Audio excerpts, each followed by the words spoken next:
party people in the place to be. Live from 58 Dream Street, this is Friday Night Frosthaven on Thursday. And guided by voices here in the chat, doing some Thursday night lurking while he Friday night Starfields on a Thursday. Very nice. Friday night activities, they hit different on Thursday. I recommend everybody, whatever your Friday night habit is, every now and then, just do it on a Thursday. I guess probably the best opportunities for those are long weekends where the Friday is the extra day. I do all my Friday activities on Thursday because Thursday is my Friday. This is the only true Friday night Frosthaven for me. Oh, and Guided by Voices also had breakfast for dinner. It's opposite day. Whoa. Yeah, it's our good friend here in the chat, Voices by Guided. Yeah, so here we are. Not all hands on deck by any means, but Rich will arrive. We have faith that Rich will come. So here's the story. I'm going to steal Rich's story about his own son, which is that Rich got home to Ethan excitedly announcing to him that he took a nap today so that we can read extra Hobbit tonight, because they've been reading The Hobbit together at bedtime. Wow. And nice. Ethan is on no naps at daycare. So this means that he somehow convinced an adult at the daycare that he had some special permission from his parents that today he was supposed to take a nap.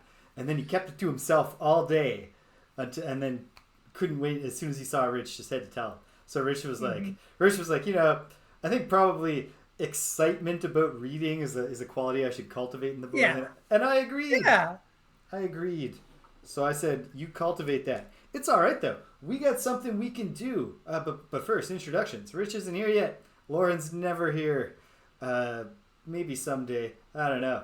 Man, one of the main schemes that I had when I made this into a thing for us, even before it was a stream, was creating an opportunity for a regular hangout with some of my favorite people. Because just as you get older, sometimes it's just like, you see people like now and then. Yeah, it's worked so wonderfully. Structured reason to hang out, yeah. It's great, but it has resulted, I realized today, twice of the crushing realization that a dear person to me has decided to just have much less of me in their life, or vice versa. Mm-hmm. So, I still see Lauren more than I see Robert. And yet Robert probably loves me more than Lauren does. I hope. Just because, I've known Lauren for several years. And he loves your memory. I've known, he holds that dear in his heart. His son will grow up thinking like, wow, I wonder what my childhood would have been like if I could have met my uncles James and Rich. Like I used to think about my maternal grandfather who died while I existed as a not baby yet. I had been conceived and then he passed on. So sometimes as a kid, Sorry, I was just going to say, my dad used to tell me wonderful fairy tales about Robin Hood and King Arthur and James. Yes. And so, this brings us to, what was I saying? That, as an occasionally, morose and introspective child, I would lay awake at night and be like, what would it be like if I had two grandpies? What if I could have known him? Who knows? You didn't get to, kid. Anyway, so here we are. Player 3, playing the Inox Drifter, the biggest hobo, which every now and then I should say, if anybody doesn't understand what that means, it's a reference to a little piece of classic CanCon. The littlest hobo. Canadiana. Rich is here. Whoa, right. Rich is here. Okay, so... No, yeah, he was just... Yes, Rich we have not... It. We didn't get to the puzzle. Rich, based on just me saying the word Canadian, that that James was doing his customary occasional explanation of my character's name.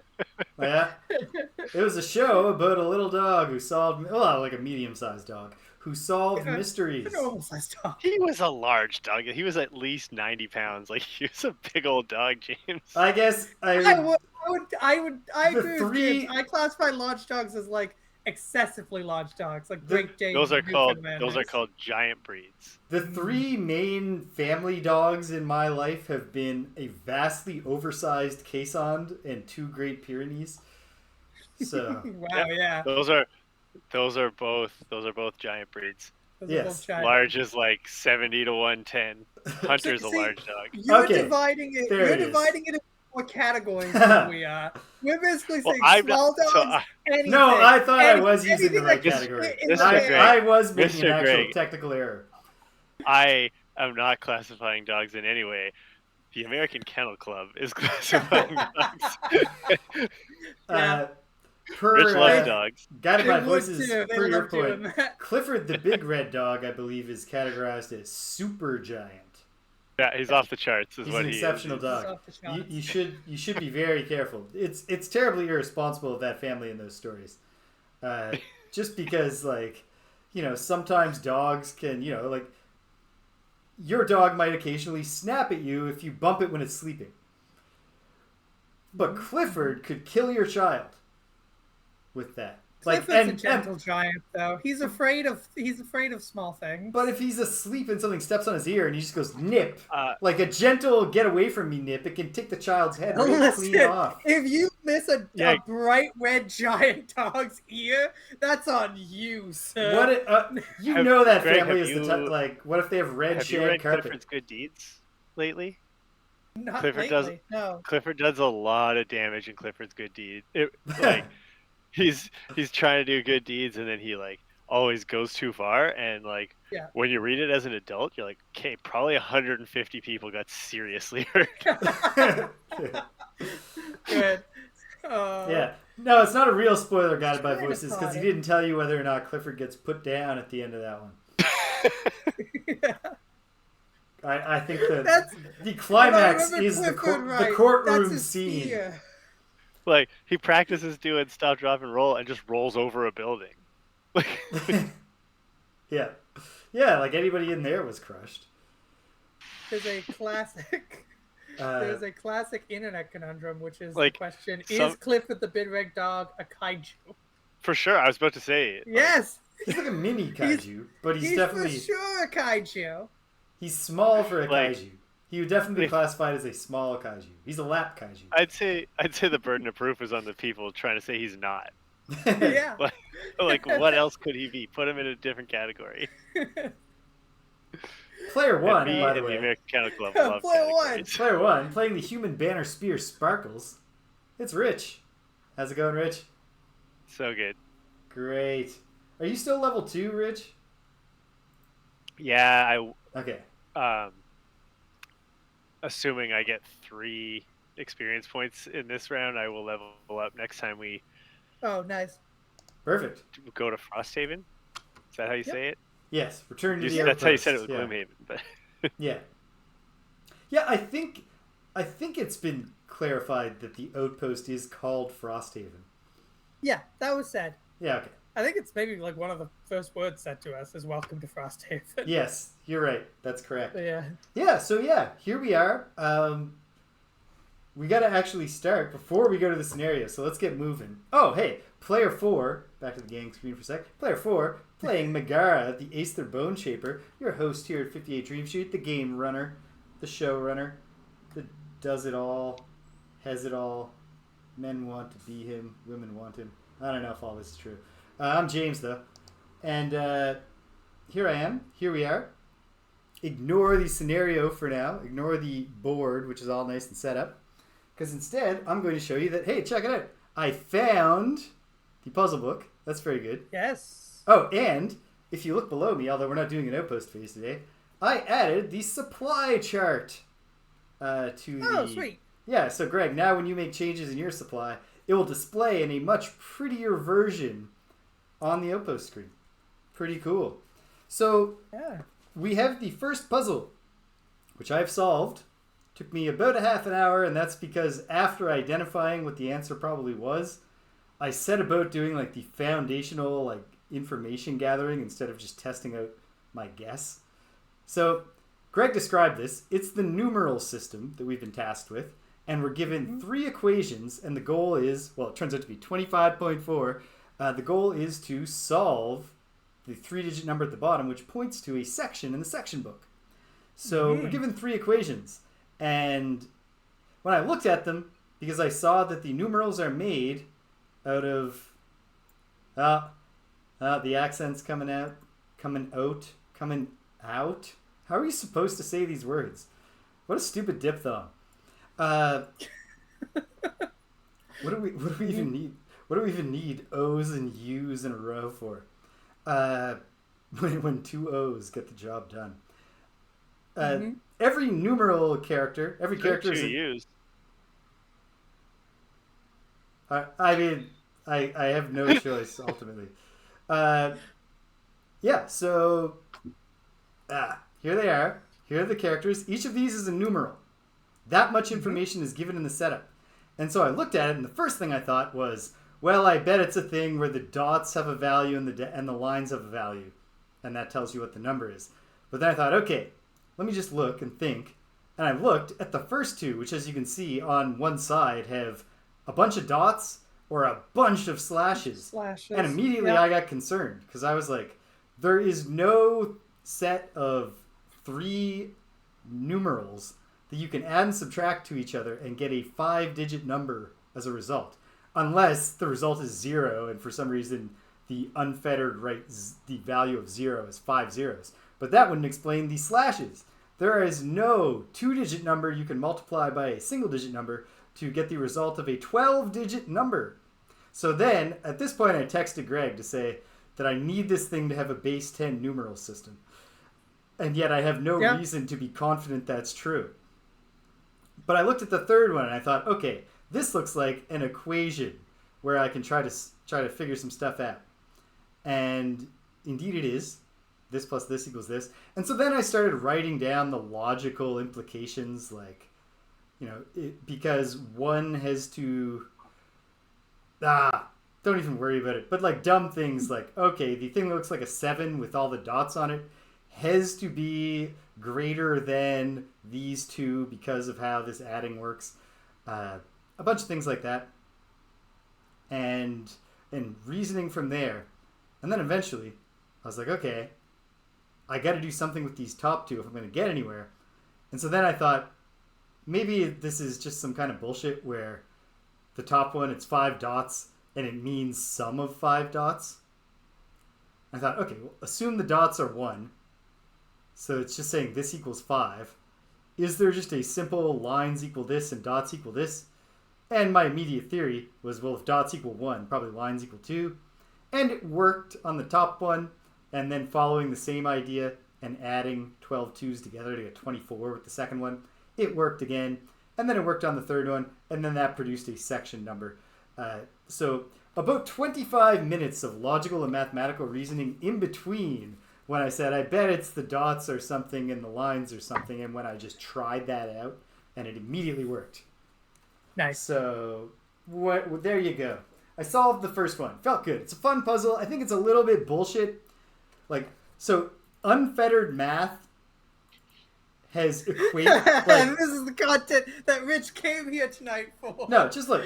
Unfettered math. You're telling me that in unfettered math, on one side, you don't need plus signs between the figures to indicate that you're adding them together? In equations, you don't need to have the same rules applying on both sides. To the unfettered, the machines given life, they were like, math can just be chaos. Because it makes it a little bit trickier to figure out. I like the idea that the robots are bad at math. It gives them more depth. Everyone assumes robots are good at math. Why? Well, I don't know. Because anyway, their minds are made of math? Your mind is made of meat. Are you good at meat, James? No, I'm terrible at it. I reject reject it altogether. I don't even try. There you go. Wait a minute. Oh, damn it.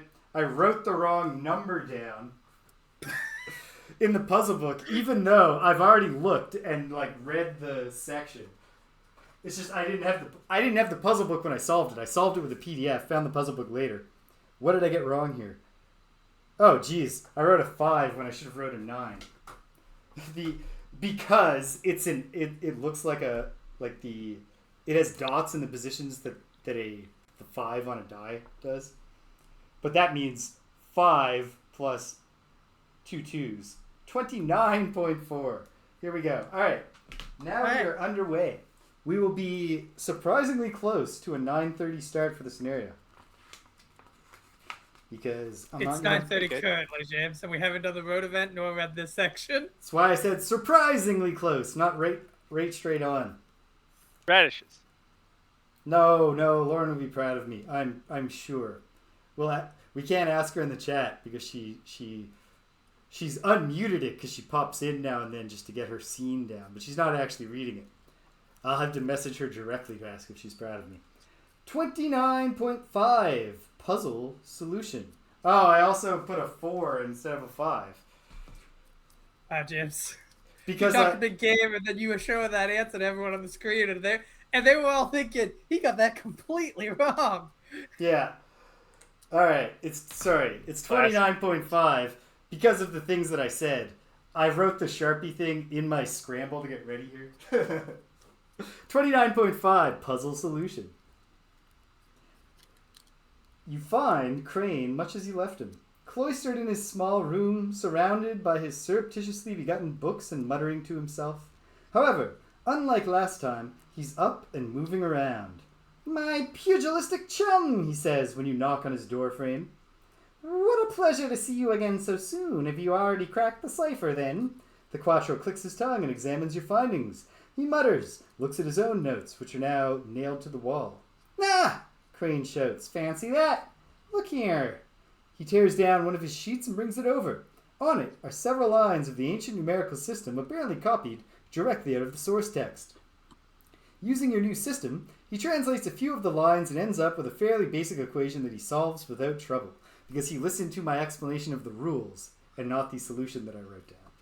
Mm-hmm. "You've done it then," Crane says with a bit of guarded surprise. "Had you marked as a fighter through and through, but it seems there's a scholar trapped beneath all those muscles." He lets out a high, cackling laugh that carries on far too long. You wonder when the last time he got some fresh air was. It's not the first time I've heard that, by the way, the scholar thing.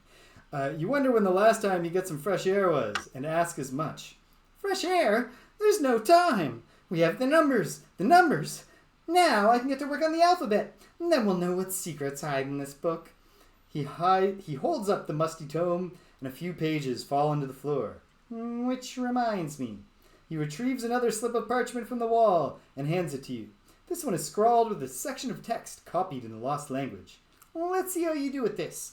Take note. There are some scribbles there in the corner concerning 2 unrelated words. Something about ancient technology. I'm not sure about any of it. But if you have 2 words that fit there, it might lead to something else."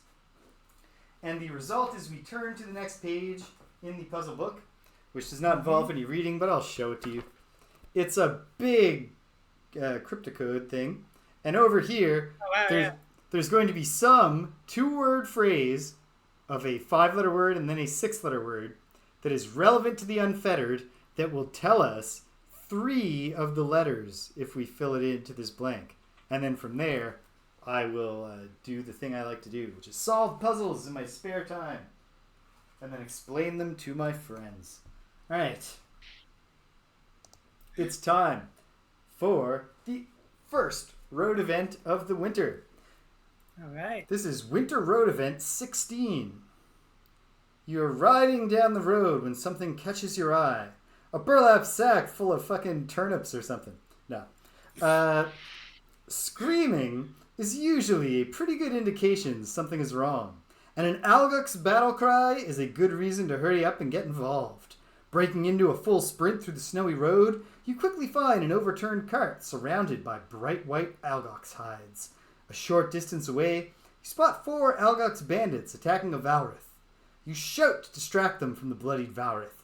The good news is it worked. They stop attacking the Valrith. The bad news is that it worked.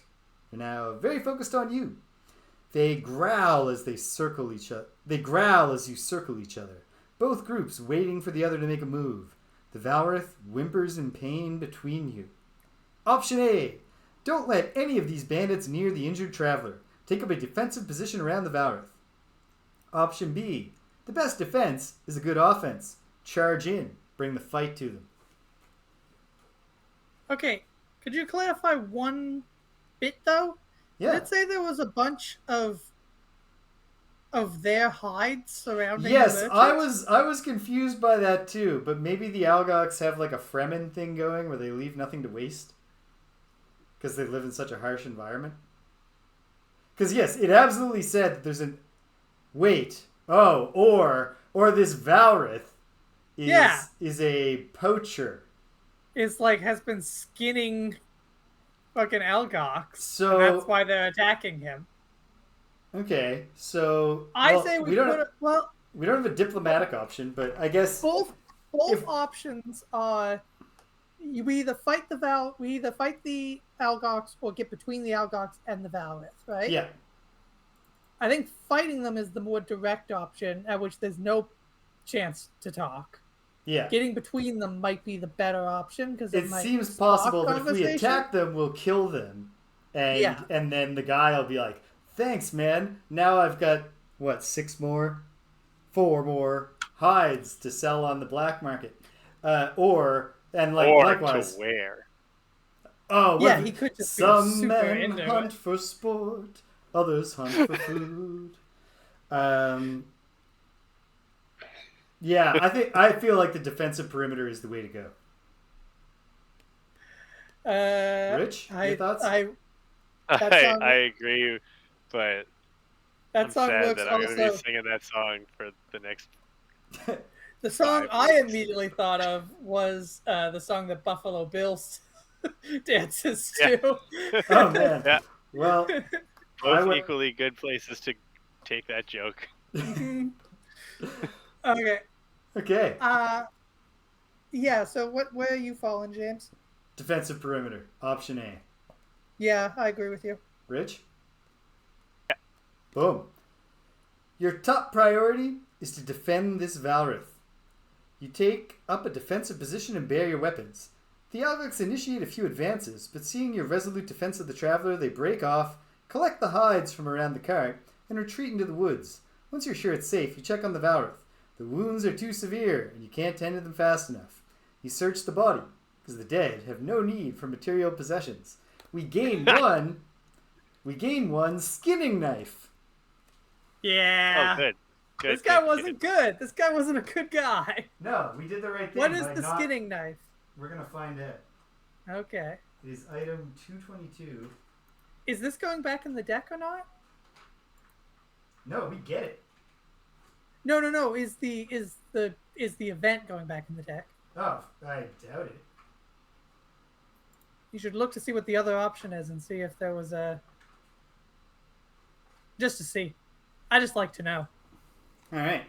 The other option was, I don't like to know the other path, but we would have gained one hide each and lost one morale, so I'm thinking we murder I think it's exactly what we thought. Except that since he dies anyway, I think we kill them all, then we realize what happened in horror, and then we're like, we shouldn't let the hide go to waste. I mean... So... Yeah, I think we made the right choice here. Hold on. I think that worked out best. Ah, damn it, I grabbed the wrong item. I don't know why you don't want to know the other option, James. You're not playing this game again. Yeah, I know. How do you know? No, it's not about spoiling it if I play the game again. It's about keeping it pure. I don't. There's no reason that we should know what happens. Exactly what happens if we, whatever. Okay, so the skinning knife is a one-handed item. Okay. It is consumed rather than spent. It costs 15 gold, so it's not very sellable. And when you gain a loot token, gain 3 hide instead of drawing a loot card. Oh, so it's kind of like a choice. It's like... Yeah. It's like, well, you know what? I'm not going through this guy's pockets. I'm just going to skin him real quick.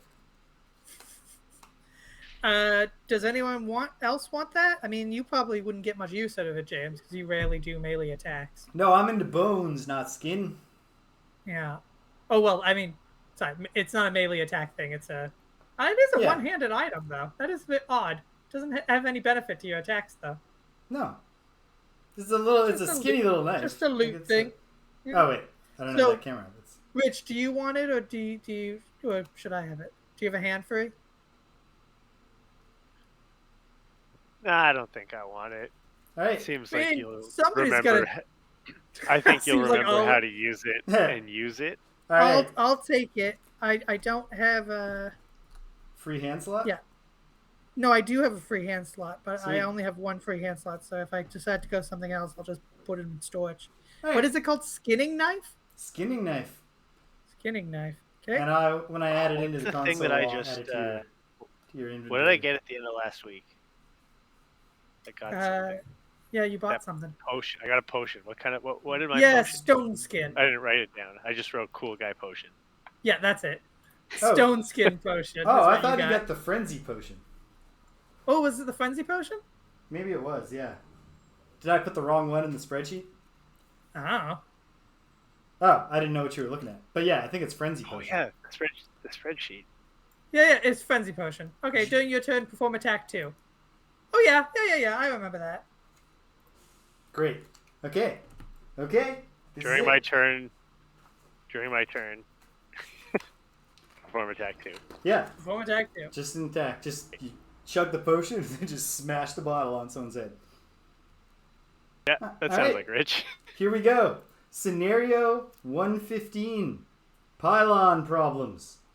You're not sure what kind of desperate merchant would want to take this route, but you have to admire the beauty of the place as you hike the pristine wilderness path, meant to become a shortcut through the frozen pass. The road is barely wide enough for a single wagon, but Pinter Droman's construction crew has done an admirable job of making the way passable, if still dangerous. Oh, I think this scenario is planning to pile on the problems. I bet that Nah. designer and writer Joe Holmes Unlosable. thought about that little wordplay a little bit while he was naming this. At last you arrive at your destination. The cleared road hugs a tight curve around the base of the cliff, over which hangs a precipitous rocky ledge that threatens to collapse on any traveler foolhardy enough to pass underneath. Droman sent you here to protect his crew's work. Half-dozen or so metal pylons that stretch up from the ground to support the ledge and make the road passable. You understand now why the Tinkerer sent you. It's clear that losing any of the rickety structures could trigger a collapse that would require weeks to dig out. You're meant to repel any attack by a local group of Algox raiders, the Horns of Ruin, who have taken offense to the new highway cutting through the mountains.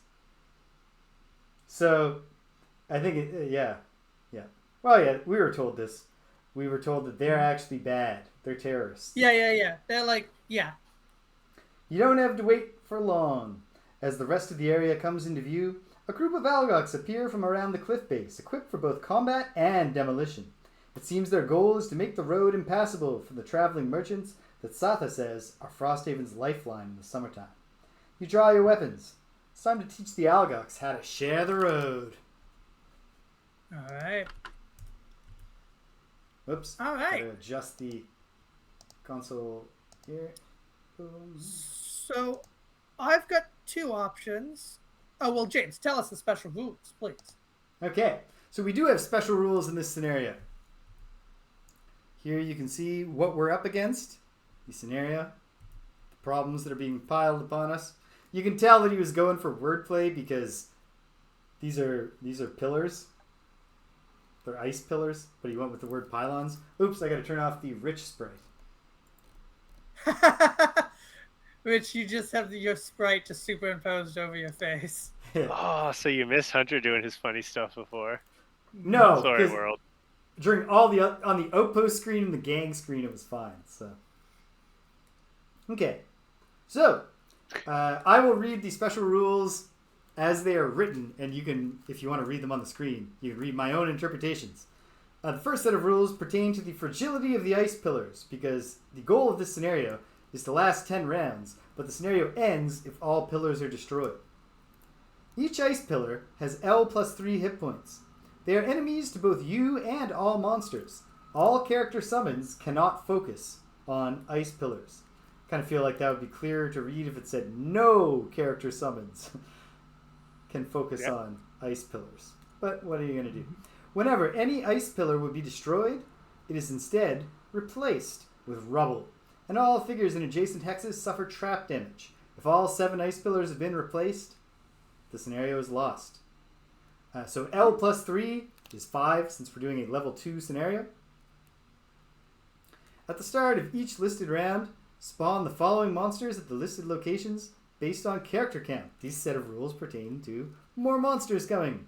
In round 5, we will be greeted by, at point A, at both points A, there are 2, at both summon points, we will find a normal Algox guard. And at each B summon point, we will see an elite Algox guard arrive. And then in round 8, at the start of that round, each A will spawn 1 elite Snowspeaker, the new enemy type. Algox Snowspeaker. And the Bs will spawn 2 normal Snow Imps. So that's it. Okay. That's the game here. Is my And we round got counter last working? how many It rounds? is 10? 10. 10. 10 rounds. 10 rounds. So let's get moving, team. Okay. So Set ourselves up for a 2-episode scenario. Do we want to be hitting? We want to hit the ice pillar? No. No. We want the opposite. we want don't to want not hit hit them, pillars. and we don't want them to hit them. And So those are the green things. No, the ice pillars are depicted Those are the graphically. things that look like ice pillars. What are the Yeah. green things? Those are They're spawn spawn points for rounds 5 Okay. and 8. And so we can't go into them, or we We can't. can. Yep. Oh, we can. Yeah. Yep. Okay. But we can't block them. Yeah. You have, I mean, they're So- considered enemies, so I suppose if you saw a tactical reason, you could totally hit one of the pillars. I can charge into I was the thinking middle. about it earlier. Except that my card says specifically choose one of your summons, I could use Exploding Corpse and try to kill the things that are attacking it with ice shards in the eyes. But we can't. Okay, sorry, Greg, you were saying something. I can charge into the middle and just stand there and take some hits. Or I can just do a full prep round and have myself fully armored and fully ready to beat stuff next round. While also taking 1 hit if I go in 1. I think that there are real risks to the... I understand your prep round and why you do it, but I think there's real risks here because I think maybe no, only this one would naturally focus on one of us. Yeah. Instead of in this very first round. So they're really going for it. Oh, there's a thing I could... Hold on, I can make that a little bit clearer on the screen, I bet. It's this cell. There. Oh, Okay. then I got... Oh, man. Well, put me in 1 or 2. I don't think it really matters which. Rich, if you have a preference, you can So go for in. the moment, I'll do this the lazy way. Um,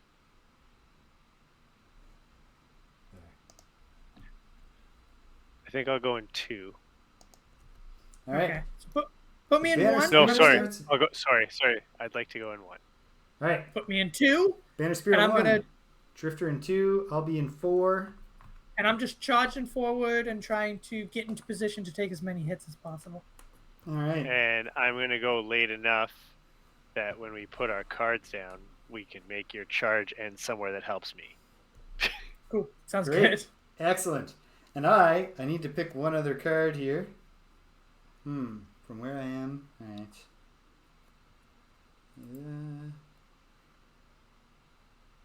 Okay. This would... Okay, I've never ever used this power before. Oh, and it won't be any good this turn. Never mind. Okay. Just need to find one thing that I can do something with on the bottom this turn.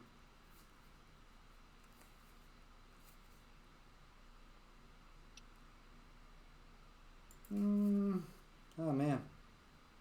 Okay, maybe I can do something with this, and if I can't. So it goes. I, as you might have expected, will be doing a summon. Sure, why wouldn't you? My most upsetting creation yet will be joining us. The Bone Shaper is very excited. All right. Is everybody ready? Ready as I'll ever be. All right. Without any further ado, put them up, team. Boom. Boom. All right. I got to flip 3 and sound off. Banner Spear. 62. 62. Yeah. Hold on. I just realized I don't have my things in my hand. They're right over here. All right. 62. How about you, Drifter? 17. 62 and 17. All right. So, the Bone Shaper and the Banner Spear will bring up the rear in this first round. How are we for space here? This is great, actually. This is perfect. So we can see each other's cards now? Yeah. Yeah, they're on the table. Drifter, what did you say you had? 17. 17. You're going first. Nice. And then, in and around, we're going to have the Algox Guard first. The just doing throwing axe, move -1, and then attack at range 2. Followed by our choice of order, because they're both going at 43, the Snow Imps and the Algox Snowspeaker. Looking at them, I can't see an obvious advantage, so to be safe, I'll put the Snow Imps last since they cause brittle. So just in case they're hitting one of us, and then we're getting hit by the Snowspeaker. That would be terrible. So we'll avoid that. Here we go. All right, Greg? Hold on. Now Oh. that our cards are on the table, Right. I have sent to the group chat. I have my 2 most versatile cards for moving some things around or moving me around, hitting some stuff, moving you guys around. So when it comes to my turn, let's play it together. All right. Yeah. I just basically, Greg, see this and maybe end your move based on it. Wow. I was gonna end my move. So, I don't know if you said, if I just missed it, but I assume the ice pillars have an initiative of 99 or something. It's not listed, which I think means it's. I don't know. Let's look at what objective items are. They're either 50 or 99. Yeah, it should be listed somewhere, unless it's like a default rule now. Yeah, it is. Oh, it is. Okay.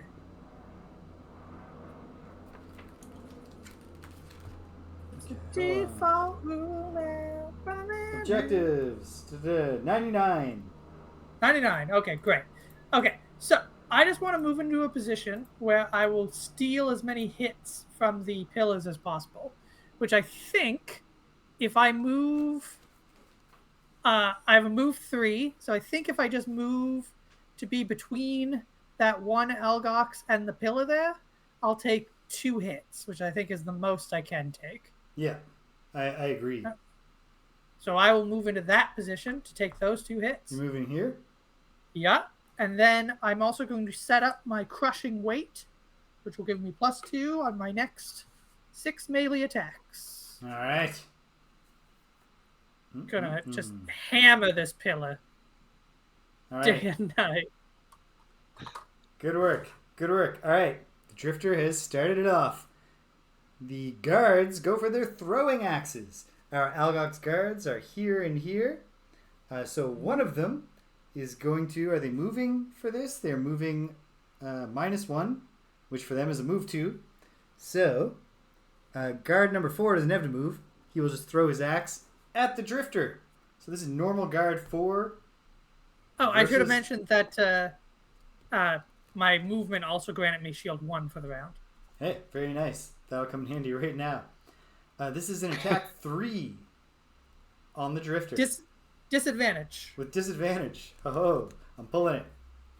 -2. I pulled a -1 and a -2. So that's going to be sweet. 1 damage, which is obviated by your shield. Yep. Very, very nice. This fella, oh, joke's on him, is going to take a step away so that he doesn't have disadvantage on the attack. But then he'll attack you and have disadvantage? Yeah. Yeah. All right. That's the last disadvantage, but yeah. Beautiful. This is an attack 3 once again. Pulling it, we got a +0 and a -1. So 2 damage. Reduced to 1 Yep. by your 1 shield. damage there. Great. Very good. That's a great start. Things are going well for the good guys. All right, Algox Snowspeakers, new enemies acting for the very first time. We have an elite and a normal on the board, and so the elite will go first. Oh, wait, hold on. Oh, I know what I've done here. The snow imps are flying, but remember how I said how I'd set up the flight for the display when we have more than one 10 monster? Yeah, you didn't do it. But not for the... I didn't do it for the vanilla yet. But the snow imps fly. The snow speakers don't, even though as you look at them, you can see that they have swirly snow instead of legs. Mm-hmm. Number 2, but that's just pure hover. They cannot fly with that. Number 2 is doing... The move is called Sleet, and it's an attack at range 4, so he doesn't have to move. Well, he will.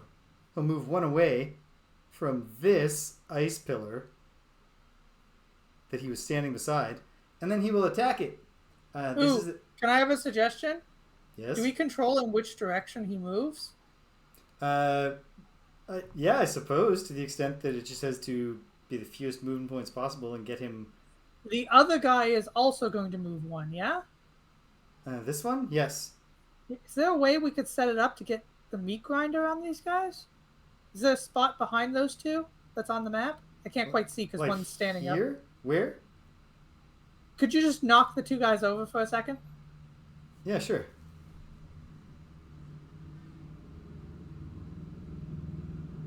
Yeah. Okay, there's not a spot there. There's an ice pillar there. Okay, Yeah. Never mind. We can't get the... I don't think there's a way we can get the meat grinder off of this. It is probably still optimal to have them closer to us, so I will just have them go like this. Yeah, okay. Okay, so this one is an attack +1, which for an elite snowspeaker is already... That's an attack 4. With push 1, but objective tiles are immune to all conditions and any forced movement. So here we go. Attack 5. Pulling it +1. The pillar is smashed. Oh, but that dude takes some damage. He sure does. What kind is it? Trap damage. Okay. What's his name, James? All right, hold on. Pillar is destroyed, and Algox, normal Algox Guard 6 suffers level 2 scenario 4 damage. Yeah, that's Nice. not bad. That's not bad. Not bad at all. They have 10 total hit points, the normal guards. Okay, and then the normal snow speaker will move 1 back to attack this snow pillar that he started adjacent to. He or she started adjacent to. And this will be an attack 4 from the normal. Pulling it, -1, 3 damage. Oof. That one survives for now. Good, because I don't want to get hit by it. Yeah. Oh, right. Yeah, you're right next to it. Okay. And as you might expect, the sleet maneuver puts frost in the air. Finally, we get to the snow imps.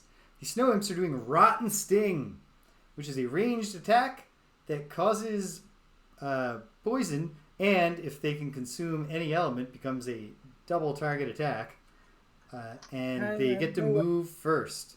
So this frost is gone. That's unfortunate. And now, how can this guy have 2 targets? Well, that's also unfortunate. It's by moving 2 and attacking 2 ice pillars at once.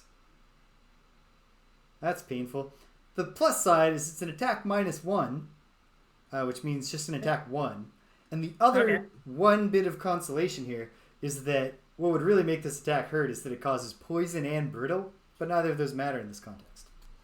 So, Well, hold on. I know they can't. I know objectives can't be poisoned, but can they be brittled? they're immune to all conditions and any form of forced movement. Okay, great. So, the elite snow imp will start by attacking the damaged pillar. This is an attack 1, pulling it +1, kaboom, goodbye. I take 4 damage. 4 damage to the drifter as another ice pillar shatters. That's shitty. Yikes. All right. Well, we still have 5. I should be doing something visually communicative here. As the pillars are shattered, I'll put them up here so you can easily keep track of how many are left. Okay. Bum ba da bum. The other imp also gets 2 targets on its attack. It can move 2.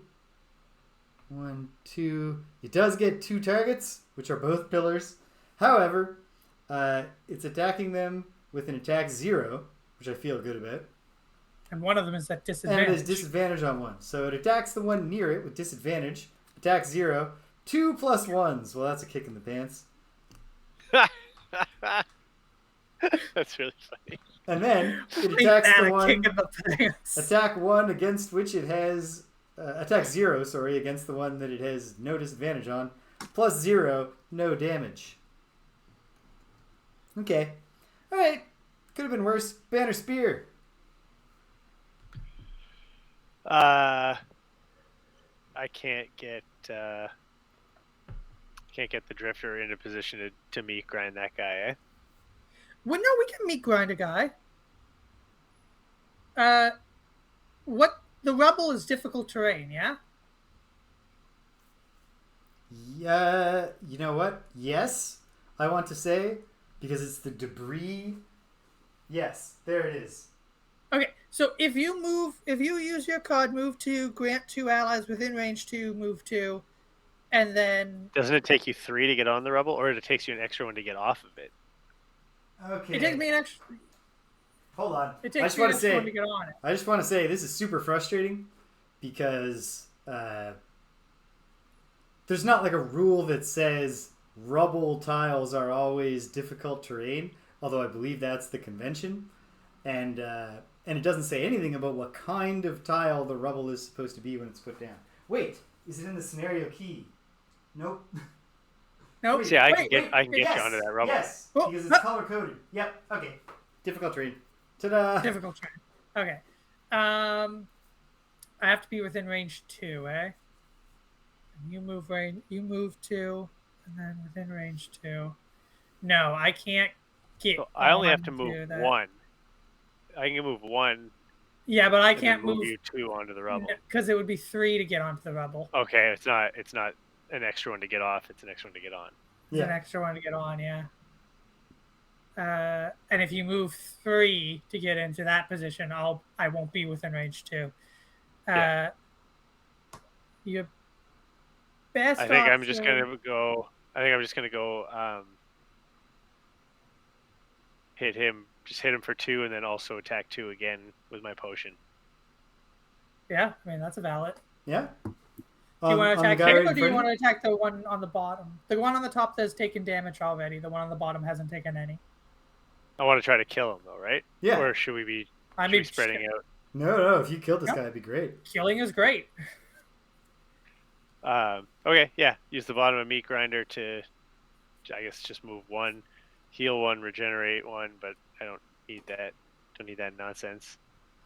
Okay, attack 2. Attack 2. Bullet. -1. All right. 1 damage to Algox guard number 6, who has no shield. And then. But probably not going to get him with this. But that's okay. He'll be very close to dead.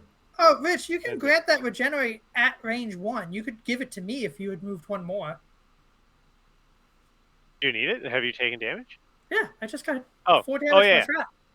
That's true. You got All trapped. Right. Mulligan. Yeah, you have that. Have some regenerate, my friend. Rich, I love playing your character. Then another attack 2 with my special potion, a cool guy. All right. Cool. +1 the on feature, that the one. long promised feature where I will show you the items. It's the frenzy potion. Ching. I look at the screen and I see this beautiful black spot, but it's like it's not as close to me as I want it to be. But I guess that's where I should be doing it. Okay. The frenzy potion. Ta-da! Consumed. So that was 3 damage off of that. Yep. Plus, what was the first attack? 1. It was 1. You pulled a -1? Yeah. Okay, so he's down to 2 health. Yeah, that's not bad. That's not bad. I wish it was less than that. I wish it was 0. I mean, 0 would be great. It would be, but we'll get there. We'll get there. Yeah, we'll get there. The Banner Spears round 1 is over, and now I, the Bone Shaper. Nope. Didn't work out that I can do anything with the bottom of Damned Horde. So at the bottom of Damned Horde, I will move 2, I guess. Just Sure. I'll move 2. And then, with the top of Unforgivable Methods, my level 5 card, I will summon the Stitched Atrocity. Gross. Yeah, that's pretty terrible sounding. Which is... Oh, hey, I grabbed the wrong one. Oh, bummer. That means I'm never going to get this horrible free. So I'm going to retire the character too soon. But the Stitched Atrocity is also very upsetting to gaze upon. Don't worry.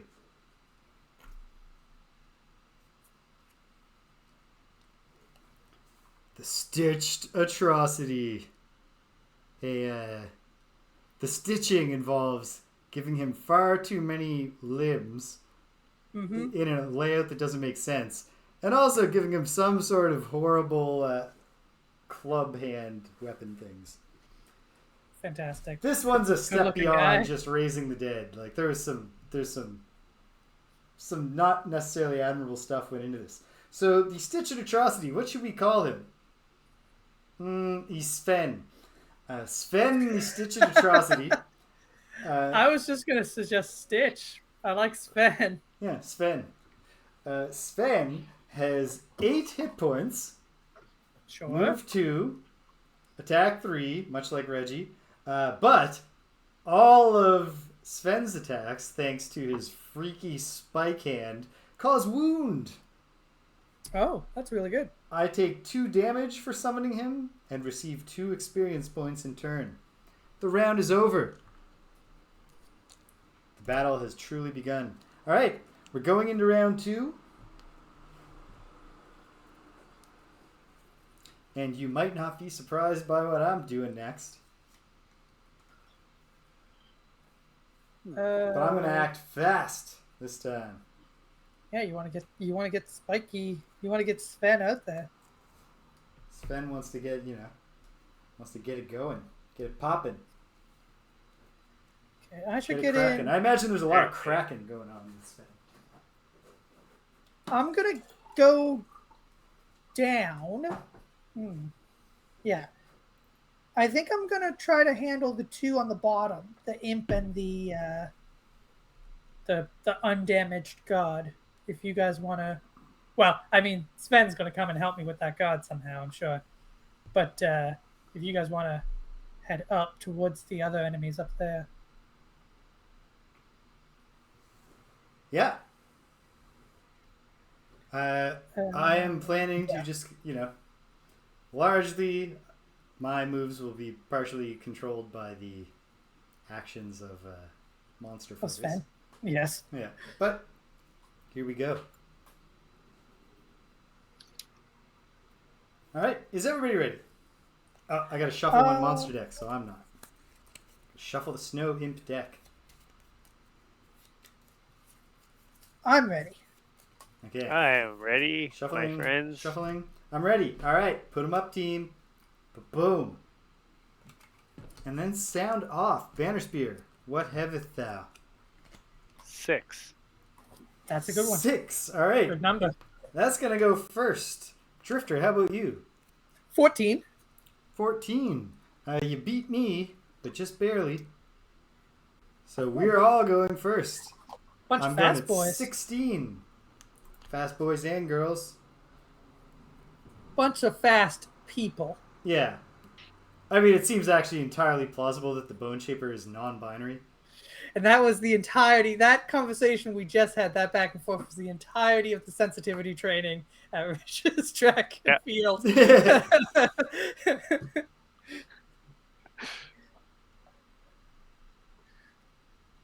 right. Okay. I'll admit you're all people. Some of you aren't very fast. Snow Imp, Algox Guard, Algox Snowspeaker. The Snow Imps are doing nothing special. Move regular, attack regular at range 3. The Algox Guards are doing nothing special. Move and attack, no range. The Algox Snowspeakers are doing hail. Move -1, attack +1 at range 4. They could consume Frost to make that an extra powerful attack, but the Snow Imps did us a solid and consumed that already. So nobody put Frost in the air, and get us started, Banner Spear. So if I was on the other side, like adjacent to the rubble, but on the other side of it, would there be any bad guys that would like step into me and attack me? Would you be taking attacks? No. Not taking attacks. Would they move to attack me? Oh. Like you know that my card when if they move adjacent to me, they suffer 2 damage. Okay. Is there a spot I could go that would draw them towards me? That would get someone to move adjacent to you? You would have to get... like you could pull that with this guy or this guy by being 2 away from them because you are the initiative focus. But the Snowspeakers are doing a ranged attack and the Snow Imps as well. So yeah, you could get it with one. You could get it with the one guy in front of you. Okay, so could I jump 2 and do that? Yeah, I think you want to like jump to. So I gotta use my winged shoes and. No, you don't. I'll jump there. That doesn't require. Okay, I thought I had to clear the rubble. No, you don't need to jump at all. Yeah. Yeah, I use the bottom of javelin to jump 2, and then top of set for the charge. Whenever an enemy moves or teleports from a hex not adjacent to, he'll suffer 2 damage. Awesome. So he'll just die next to me. Yeah. We don't have to bother with him. He's done. He'll just kill himself. It's over. All right. Put a quarter in your ass.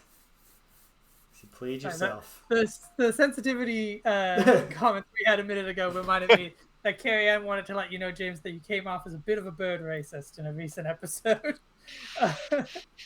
Carrie Ann has been enjoying your Inscription playthrough. Okay, a bird racist. I'm just going to take exception to that to say that I have actually, at a barbecue, called out one of my friend's fathers for bird racism.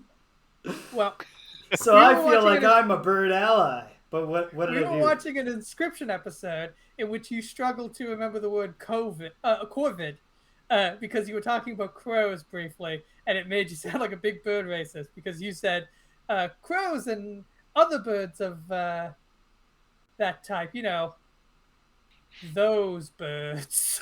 Okay, to be clear, I actually don't have any bird friends right now, guided by voices. None of my friends have pet birds, and I would not be a friend to a bird if I brought it into my home. I have 2 cats. So all the birds that I have been friends with in my life have passed on. Although I do... what about Peter? What about your good friend Peter? That is a bird friend you have. Yes, Rich's D&D character, who is the kind of bird that speaks in the bird humanoids that speak in mimic language by mimicking language. Oh, a kenku. Kenku. Yeah. Yeah, Rich is a kenku. Yeah, we're best friends. Yes, that's true. That's true. So, what on earth am I trying to say? You're trying to defend my statement. Yeah, I was going to say that what I meant by, like those birds, if I had fleshed out my thought, because it was the thought that ran through my head as you were saying this just now, it would probably sound worse, because I was thinking like, those like pain in the ass birds. Like, birds in an awesome way, but like birds, corvids are like, they're smart and they like to mess with people. Because they think it's funny. It's awesome. It's a charming, as long as they're not messing with you, it's a charming I agree, James. Those birds are always up to no good. Yeah. All right, here's what I'm doing, James. Banner Spear, is your turnover? Yeah. Okay. I am going to heal 1 because of the regenerate Rich put on me. Then I'm going to use the bottom of Prudent Preparation just as a move 2 to move over 2 to be next to the Snow Imp. 1, 2. Exactly. And then I am going to attack him for 5. Attack 5 on the Snow Imp. The elite Snow Imp has 5 hit points as it happens. +0. Pulling please. It. PS3 roll through. Okay. He doesn't have a shield, but +1, he's dead. Kablam! All right, just a puff of snow in the air is all that's left of and- him. Because I killed an enemy with that attack, I get to move one of my tokens back one, so it's Very as nice. though I didn't attack at all. Awesome. So yeah, I got to tell the story now, which is that my friend who occasionally shows up in the chat here is Koodles. There was a barbecue at his parents' place to celebrate something. I don't know. There's a bunch of people there. I was invited. And at one point, Koodles' dad went, "Oh, hey, are those damn pigeons in the bird bath again? Get me my BB gun." Not that he was not shooting the birds. He was just shooting to make like a noise on, like he'd shoot the tree to scare them away. Definitely what he was doing when you were there. There's an episode of The Simpsons where that sort of behavior breaks bad for Bart Simpson. Yeah. In a big way. Yeah, there's an episode of Seinfeld where the same general principle goes wrong for George. Although he feels wronged by the pigeons for not running away when he charged at them, for not flying away. So he said, yeah, like, go get my gun. It's these damn pigeons. And then he went, oh, no, wait, never mind. It's doves. And bird enthusiasts might be aware that doves are actually pigeons. Like or pigeons or doves. This is one type of bird. And the difference is that dove is the term that we use for pigeons that have white feathers. It's the word we use for pigeons we like. And so I said, I'm sorry, I don't want to like make I know we just met. But I must aver that this is kind of bird racism because like these are the same bird. Like what is your logic that the doves are allowed and the pigeons aren't? I cannot see what it is besides this is a whites only bird bath. Have you been invited back, James? No, but I have had pleasant social interactions with Koodles' dad. I wasn't being uptight about it. I was being, jocular. But it is true. If you don't want the pigeons in your bird bath, you shouldn't want the doves in there. Their behavior is the same. I guess the doves act with more privilege. Alright, Bone Shaper. Well, before the Bone Shaper, Sven gets his first ever turn. He's going to step towards... Oh, wait. Oh, no. Oh, yes. Good. He will step towards this one because this is number 4 and this is number 6. Because he was otherwise equidistant. We don't want to waste Sven's first attack killing someone who's about to be killed by Rich's setup here.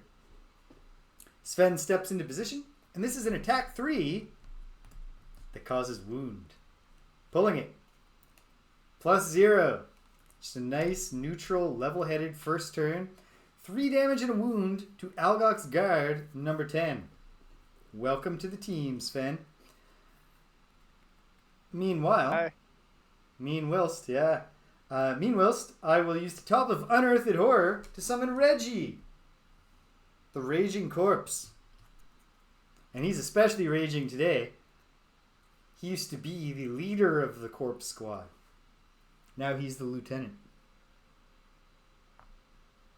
Oh, wait, no, don't do that. There we go. I'll summon him right there. Reginald is here. He, of course, has 6 hit points. Move 2, attack 3, doesn't cause wound. Doesn't hurt me when I summon him, which is nice. Earth is in the air, and I gain another 2 experience points. Oh, ho, ho. And then I will engage the Bottom of Flesh Shield, causing 2 damage to myself. But now, on the next source of damage to one of my summons, I will negate that damage, and this is a discarded rather than lost card, which is pleasant. Okay. That's the Bone Shaper. It's monster time. There's only 1 Snow Imp remaining. It's doing nothing special, which means it will take 1 move away from this ice pillar, and then it will do an attack 1 on the same ice pillar. This is an attack 1. I'm pulling it. +0. 1 damage. That's 2 hits on that ice pillar. Although that ice pillar won't be in a bad position if that Snow Imp is taken care of. Because even the summons, even the spawns, will start with this one before they worry about that one. So, that's the Snow Imp. Algox Guard. The Algox Guard is doing nothing special. 2 of them are doing nothing special. Number 4 won't even move. She's going to attack the Drifter. This is an attack.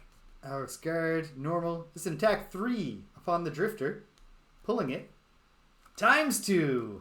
You hate to see it.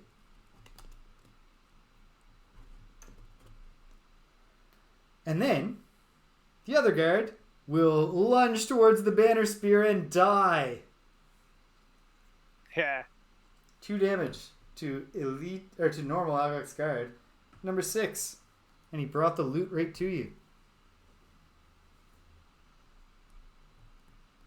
The Drifter's over there flicking at his skinning knife. Feels wrong to use that on a loot token from an Algox, though. Like, skin the little snow imps if you must, but... yeah, I don't know. That was a real gritty event. Real sort of revisionist Western horror feel. Algox Snowspeaker. The Algox Snowspeakers are doing hail. Alright, so the elite will act first. It is going to focus on this ice pillar. It moves 1. And then it will do an attack +1, which is unfortunate. That's an attack 5. Pulling it, -1. The pillar lives. But barely, and we can't heal them. And then the normal will focus on the same. Well, that's not great. No, wait, no, I did this wrong. I'm a fool. No, the elite does that, but the normal will focus on the banner spear, who clearly has better than 9 T9 initiative. Has to move away 1 to remove disadvantage. And the normal will do an attack 4 on the banner spear. Pulling that, null. Wonderful. Very nice, very nice. Alright, that's it. That's round 2. We are going in to round 3. Cruising through the rounds at a good clip. Okay, so I'm all bloodied up. Well, actually not that bloodied. Now that I'm level 5, I have 10 hit points. I can cut myself all day. And I often do.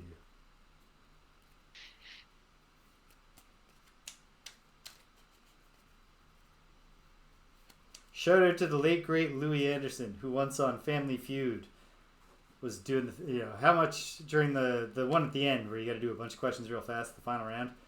One of them was like, how much does chocolate bar cost?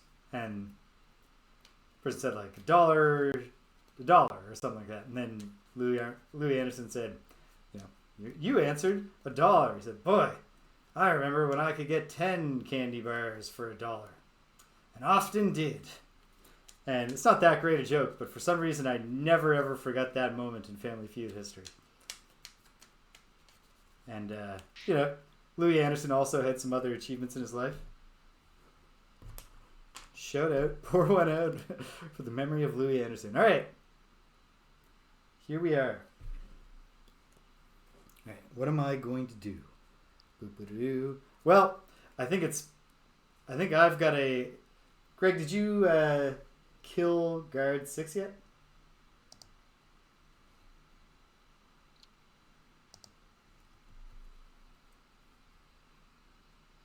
Uh-oh. Also, Greg, I can see your lips moving, but you aren't making sounds.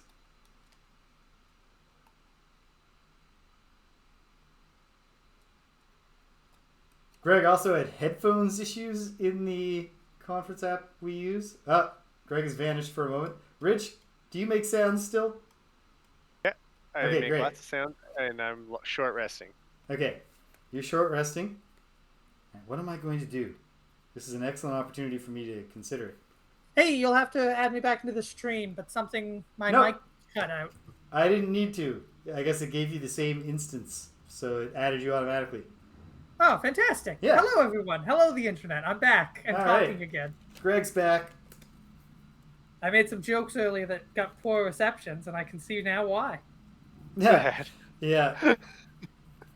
They were made about a half hour ago, so I'm not sure. No, well, who knows? I know. Who knows? There was You know another what? joke that got a poor reception. My audio must still be out. Yeah. I've killed him now, James. I just forgot to before. That's actually classic. That's classic dying comedian work too. Oh, is this thing on? Wow. All right. Okay. Here we are. All right. Going into round 3. Is everybody ready? I can see that you are. Ready. Put them up, team. Boom. All right. And then sound off. Banner Spear. 21. 21. Drifter. 20. 20. Oh, what? All right. Sorry, Rich. Drifter before the Banner Spear, before the Bone Shaper, but all of them after the Algox Snowspeakers, who are doing Snowstorm right at the start of the round. What's Snowstorm? I don't even know. We'll find out together. Hold on. Rounding out the round, we will have the Snow Imps doing nothing special at 37 again, and the Algox Guards doing Calculated Strike at 70, where if they are alive, and I'm not entirely confident that will be the case, they will do move -1 and attack +1. All right. Snowstorm, meanwhile. Well, let's find out. Snowstorm. All enemies within range 3 suffer 2 damage. And then push 2 all within range 3. And then create... Oh. Okay. So, that works out to be... Oh, bummer. Sorry, Sven. We'll start with the elite. Banner Spear. You are pushed by the elite. So you are going to take... how much damage did I say? 2. 2 damage, Banner Spear. And you are pushed 2. So we don't really have many great options. I guess push him onto the rubble. He can't be pushed out of the range of the other one because of how we're all clustered here. Yeah, it's not great.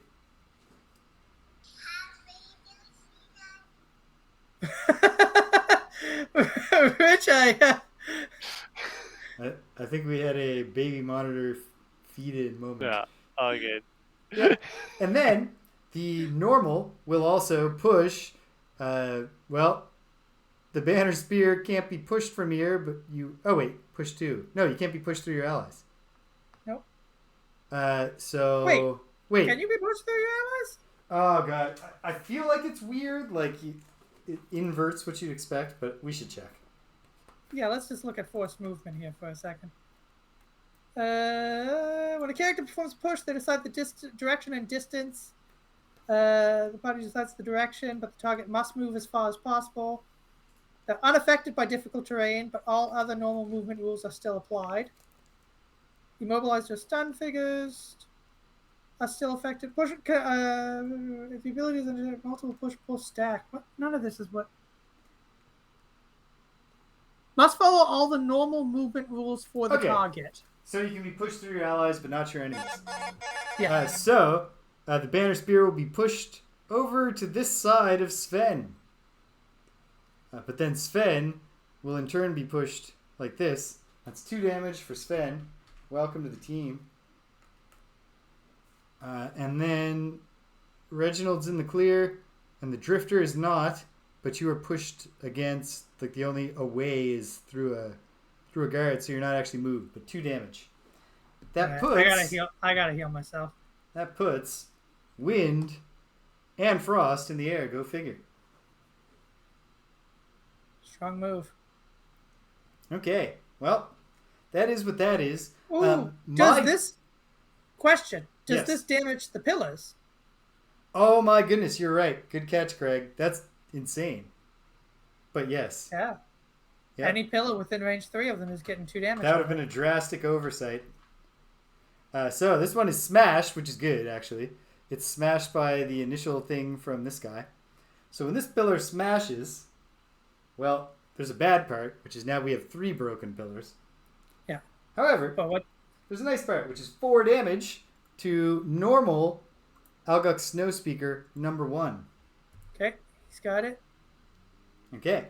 Then There will be 3 damage on this pillar now. 2 damage, sorry. 2 damage on this pillar back here. This one is far enough away, it's safe. And then this one will be damaged by the Snowspeaker. This normal Snowspeaker, but the normal Snowspeaker doesn't have another one to damage. So that could have been a ton worse. That could have been worse, yeah. But, okay. Really bad stuff. And, like, not even something that we can, like, stack around them to block. It's because it's all within range 3. Yeah. Frost and wind in the air. Yeah. Drifter. And also, on the note of having to kill them fast, my guys can only attack this thing this turn now. They've both been pushed. So if the 2 of you are able to attack other things... I'm at 6 health, which is below half for me, so I'm going to focus on healing myself this round. Hey, that's fair too. So I'm going to start by healing myself 3. Okay. And then I'm going to put up my chunk of flesh shield. So shield 2 on the next 6 sources of damage. Okay. And that's my turn. All right. Well done, Drifter. Banner Spear. Okay, I'm not within range 3 of any of those guys, right? No. Only this one. Can I move 2 to be within range 3? Absolutely. Okay, I'll use the bottom of Rallying Cry to move 2, and the top of Javelin to throw a Javelin. I suppose it makes sense to attack the normal since it has damage on it already. Ooh, I don't know if you're in... No, you are. I see you there, Rich. So I don't know if you've noticed, but these guys do have Retaliate at range 5. But it's Retaliate 1 for the normal. Yeah. Yeah, I'll do that. What does the innate push on the elite mean? Means that its attacks innately push you. Have we been doing that? Yes. Okay, good. I just haven't noticed. Well, because they've been attacking the pillars that can't be pushed. Right. Didn't one of them attack Rich at one point? I believe I pushed him when that happened. If I didn't, Martin will tell us. But okay. But that wasn't because I forgot the push was there. If that happened, I enjoyed all the comments on the YouTube video this week. I like that we're getting some more people in there. Yes, I have once again not yet responded to the comments prior to the show. You dummy. So while you're watching this, I've responded to you. But while we're doing this, I haven't. But yeah, someone... a theme that has come up a few times when people have popped by and commented, someone saying that they're currently on hiatus in their campaign, so they're experiencing vicariously through us. That's awesome. Really glad that you're able to hang out and get a little bit of Frosthaven fix. I hope it's fun watching us do this. I mean, it must be us. Why would you leave them? Hope your friends stop sucking soon and get back to playing. Yeah. Yeah, just you might mention to your friends about how Rich, literally, we saw Lily before she was a full day old. Rich didn't miss it for the birth of his second daughter. Or his second child. Well, I mean, she was born. I would have missed it for her birth, but it was Thursday. Yeah, she was out. I mean, you didn't miss it while like welcoming your child and bringing her home for the first time and all that. That's what I meant. I would not have expected. I would have been horrified, in fact, if you had been like, all right, I gotta keep my cell phone here because Anna's gonna let me know when she's done. All right, the javelin. This is an attack. Attack 3 +1. +1. Awful close. That's 4 more damage. It's got 1 health. You take 1 retaliate damage because it did survive, but very close. So that's good. That's very good. Very close. Okay. Is that your turn, Banner Spear? Yeah. All right. Would have killed it if I got to plant my flag, but got pushed like a dummy. Yeah. Oh, well. Bone Shaper's turn. Oh, wait. Don't flip the Bone Shaper. Flip the Banner Spear. There we go.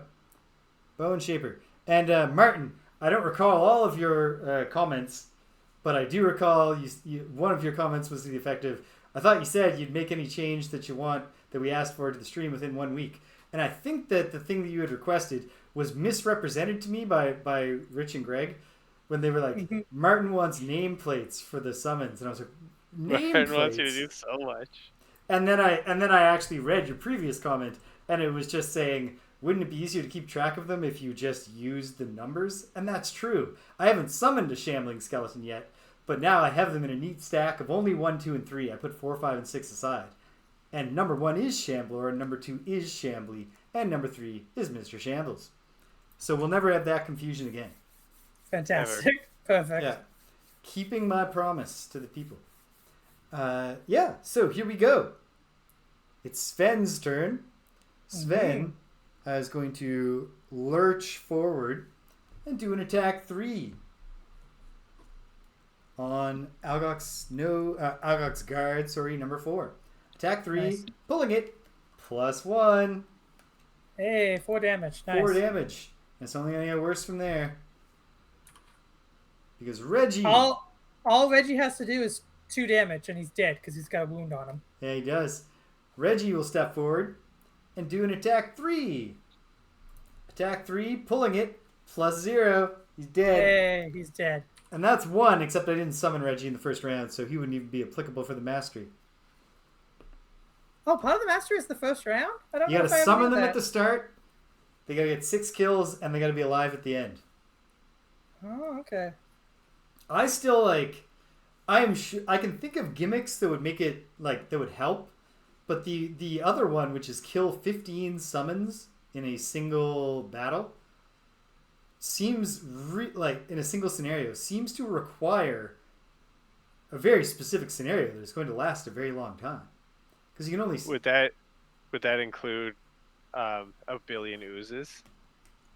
It's your summons. Like you have to kill your own summons. Oh. So friend murder. I don't look ahead at the abilities of the levels that I don't have yet. So maybe there's eventually like a summon 2 skeletons card or something. But if you're summoning summon 2, kill 1 to summon 2 more. Yeah. But yeah, there's a perk you can get that costs 2 check marks just to unlock it that lets you summon 1 summon before battle starts. But then otherwise you can, as far as I know, you can only summon 1 per round, which would mean you would need a 15 round scenario assuming that you've got the 15th kill in round 15. I don't know. I can see how using Exploding Corpse, for example, would be a good way to kill a lot of your summons at once if you had them in a cluster. But still, just getting them out there seems very difficult. The Bone Shaper's turn comes. I brought Wrath of the Turned Earth, but now they've got no one to attack. Because my plan was for Reggie to split off. Instead, I will use the top of Fell Remedy instead of the bottom like I was going to. And I will consume the earth. So this is a heal 2 at range 3 that becomes a heal 4 thanks to consuming the earth. Which one of you needs 4 hit points the most? What you at, Rich? I'm at 9 out of 12. I'm at 9 out of 18, so give it to Rich. I don't follow your logic, Greg. Rich will only get 3 hit points if I give it to him, and you'll get 4. Yeah, but he has less hit points overall, and I can keep healing myself next turn. Okay. Martin, weigh in on whether Greg's concern about who has the maximum makes any sense for the value call here. But that's okay. Yeah, my value call is that I'm only at half health. Okay. Rich is at less than half health. Give it to me. Fine, you know what? I'm at more than half health. Fuck being selfless. I'm going to be selfish.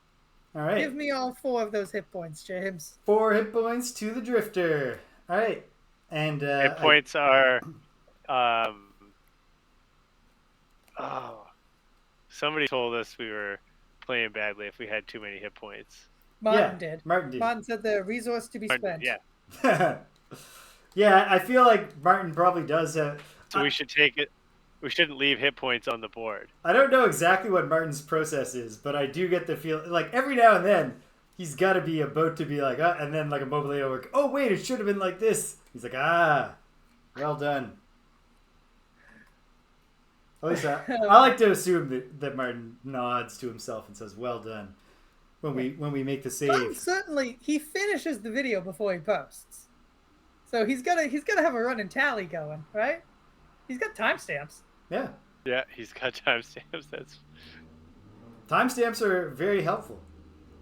both for me understanding some of Martin's comments and what they're in reference to, but also, I put them in the videos for the audience so that if they don't want to listen to us banter for 10 minutes at the start, they don't have to.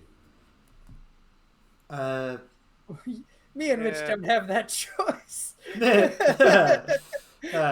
So as the Bone Shaper, besides doing that, I used the bottom of Wrath of the Eternate Earth to do nothing.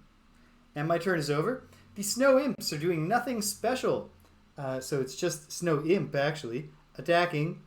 I guess we get to make the choice because there's no tiebreaker to be applied here. So how about we have it attack the fresh one? I don't know. Which is better? Having him just take out the one that's furthest away? Maybe just keep him focused on the one that's furthest away. What is this, an attack 1? Yeah. Well, yeah, just have him keep piling damage on that one. Alright. Attack 1 to the one that's furthest away, +1. It's got 1 health up. Now we can go have him attack the other one. Okay. Hopefully he doesn't do a multi-target attack. Actually, then if he does, Well, I mean, it wouldn't matter. He would have done it anyway. Okay. Well, yeah. Alright. Okay, that's the Snow Imp. And then the Algox Guard, of which there is also 0, actually, because we've killed them all. Hey. So that's round 3. We're going into round 4. Calling final round. All right. Final round before the summons will arrive, the spawns for next time. And given the pace that we kept here, we can easily do... We'll be fine. We will complete this scenario next time. We did 4 in an hour, so like all we gotta do is like kind of start on time. Yeah. And honestly, we're doing pretty good killing because at least one of these dudes will be dead for sure, and the other dude might be dead. That imp doesn't have much hit points either. Somebody can charge in and get the imp. Okay, hold on. There's that, and then yes. Okay, I've got my move. I've got my move. I'm going to encourage my horrors to wreak havoc upon our foes. Sounds like I always do. Because the card I could heal myself with is gone for now. I switched around to heal Greg. Thank you, James. That was needed. Yeah. And, I'm safely ensconced in the back here. All right. Is everybody ready? Round 14. Put them up. Boom. And, if you don't mind, sound off. Banner Spear. 15. 15. How about you, Drifter? 23. 23. Oh, balls. This is terrible. The Snowspeakers are going to go first with their snowstorm attack again. Ah, shit. Then, sorry. The Drifter was what? 23. 23, and the Banner Spear was 14? 15. 15. Same difference.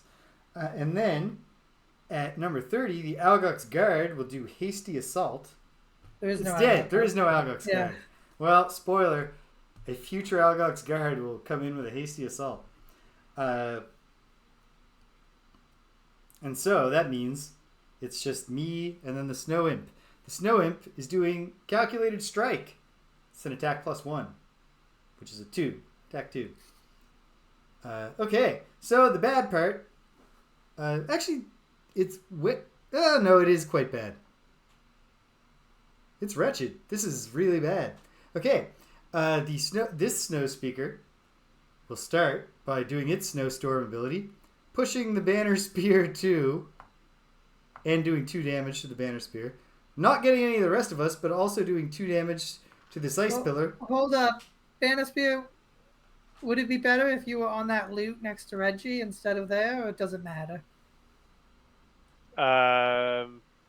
Those are your 2 options, really. Some people don't like loot. And well, you wouldn't get it unless you end your move on it. Okay, yeah, it doesn't matter. Yeah. Actually, I would like to be within range 4 of that imp, if I could be. Then that spot's probably better if you're gonna move first, right? Yeah, you're 5 away from it right now. Yeah, so move forward, get me adjacent to it. Heck yeah. Okay. Yeah. Yeah. Perfect. That's Okay. still where I want to be. Very Great. good. That's Then spot. the other Snowspeaker can push the Drifter and Reggie to. So 2 damage to Reggie, 2 damage to the Drifter. Well, what's your did you already spend the thing that lets you negate damage? Oh yeah, Reggie does not take the 2 damage, and I get my Flesh Shield card back in my discard. Oh no, that should have happened for Sven when he took 2 damage. So 2 damage to Reggie now. Sven is undamaged, and Reggie's still pushed. And then 2 damage to this pillar, which was already at 2. Don't be fooled by the fact that if you looked at it right now, it had 1. It's because I'm moving a lot of things around. Obviously, it took 2 snowstorms, 2 plus 2. 4, real bad stuff. We have 4 pillars left, 3 of which have 1 hit point, and 1 of which has full hit points. For now. All right, Banner Spear. Okay, use the bottom of tip of the spear to move 4, so I'm adjacent to that guy. You have done it. I use the top of deflecting maneuver to consume the wind and attack 3 with advantage. Nice. All right. So this thing has 3 hit points. So not looking good. Plus 1 and plus 0, so 4. Yeah, so yeah. he's dead. He's super dead. All right. And all attacks targeting me this round gain disadvantage if it, comes to that. It won't. It shan't. There are no more attacks. But good thought. Good thought. All right, Drifter. If I charge 3 forward, am I within range 3 of both of them?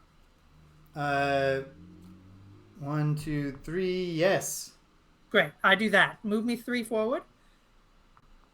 Okay. I'm going to attack both of them for 2 at range 3. It's a 2-target attack, dual bow. Okay. Starting with the normal, who only has 2 health left. Only has 1 health left. So even better. Yeah. PS3 roll through.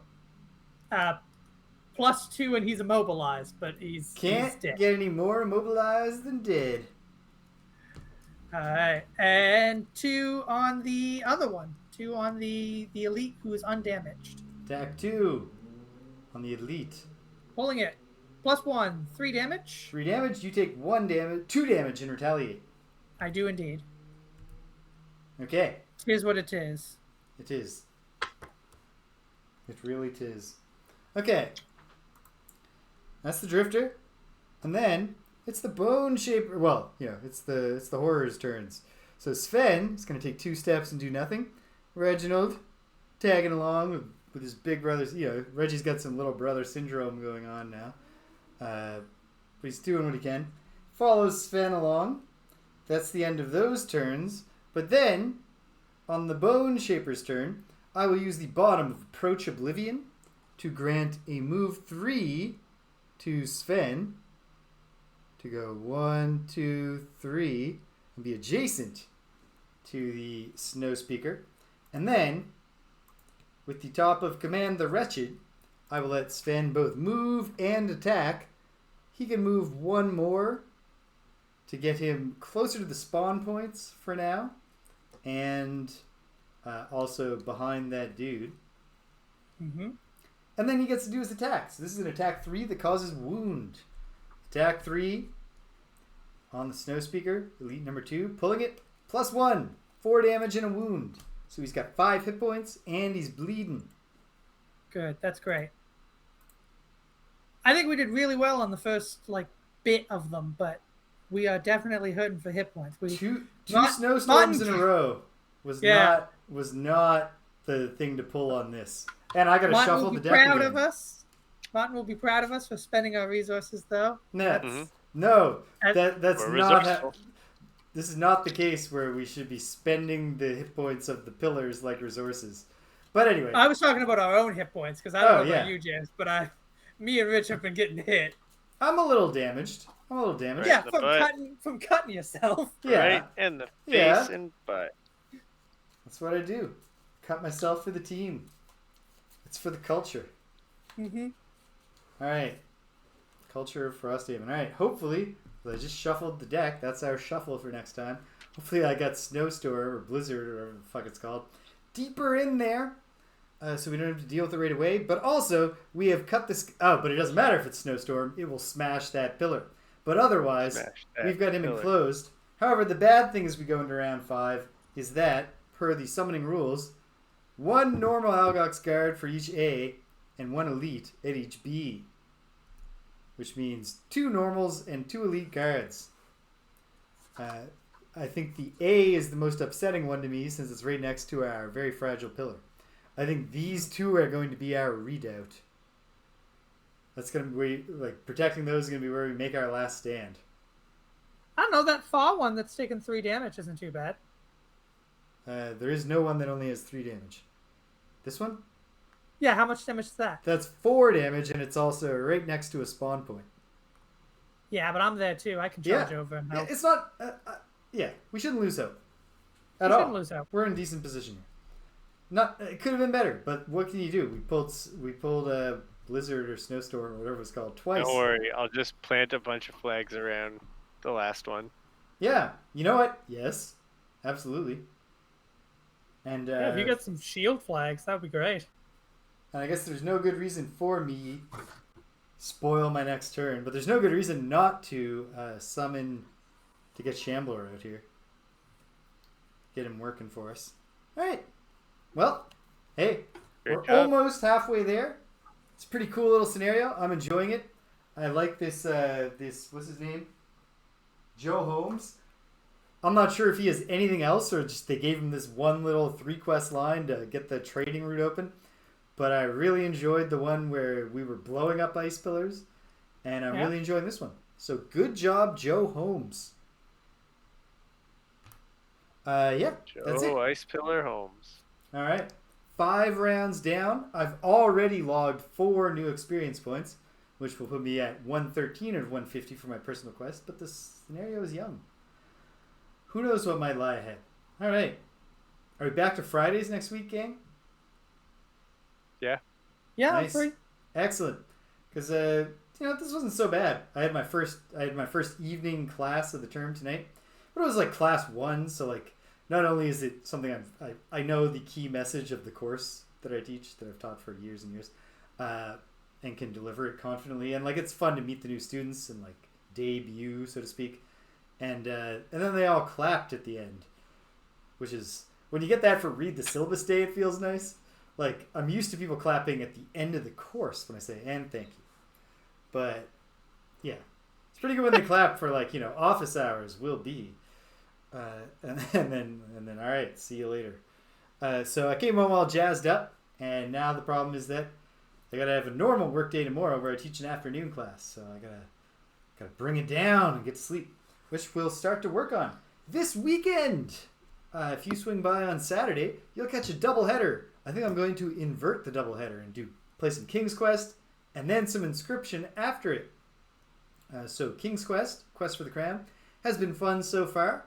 I have to make a fateful choice, and the choice I'm going to make is to give the golden walnut to the troll. The troll will accept the golden walnut, the golden egg, and the poach of diamonds, and let you across his bridge. But you clearly are going to need at least 2. You're going to need 2 of those later for other puzzles.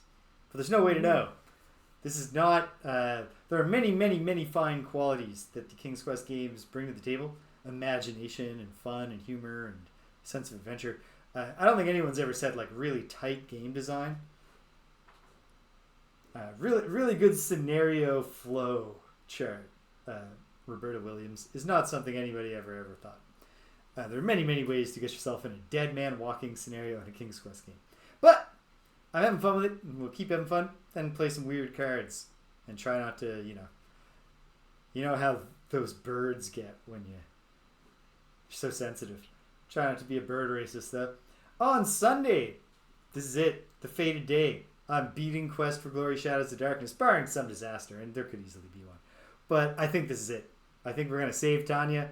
We're going to do a favor for Katrina, even though she's obviously tricking us. But then, just when she's trying to betray us, I'll do some more hero stuff, and we'll save the day. That's the dream. We'll see. Find out tomorrow. Not tomorrow. Sunday. On next Tuesday, at long last, Greg and I have joked a lot in the course of our exploration of the beat-em-ups about how funny it is that the main development team at Technos Japan Corps decided to contract out development for the third game in one of their flagship series. That's Double Dragon 3 in the arcade, not developed in-house at Technos, so that their main team could work on an entirely new intellectual property called the Combat Tribes, which is a portmanteau of the words combat and tribes. And it just seems like such an absurd thing, but we're finally going to play the Combat Tribes. We're going to find out. Why were they so excited about this idea that they were like, we don't care about making money off Double Dragon anymore? This is the new hotness. This is the thing we're going to be remembered for. Yeah, which did not turn out to be true. But what's up? And very exciting for me because I bought them in June or July. Greg and I are going to break out our the arcade sticks that I bought us, and we'll play with a joystick and bang on the buttons. I got to figure out a microphone setup that will get our controllers far enough away from the microphone that the main thing you hear is not the clacking of the arcade buttons. We'll see how that turns out. And then, I believe in my heart, although we'll see, that next Wednesday, after my class and my subsequent couple hours in the office, I can actually play some Ogre Battle. Time will tell, but that's the dream. And then before you know it, it's Friday. And we're playing Friday Night Frosthaven, which we do here every Friday, even on Thursdays. So, hey, if you stuck around to the end, thanks for sticking around to the end. Came and you left, you can't hear my voice, but I'm glad you stopped by anyway. So thanks for stopping by. And until the next time, that we're all in the same little circle of pylons together. Take care of yourselves, and be kind to everyone you meet.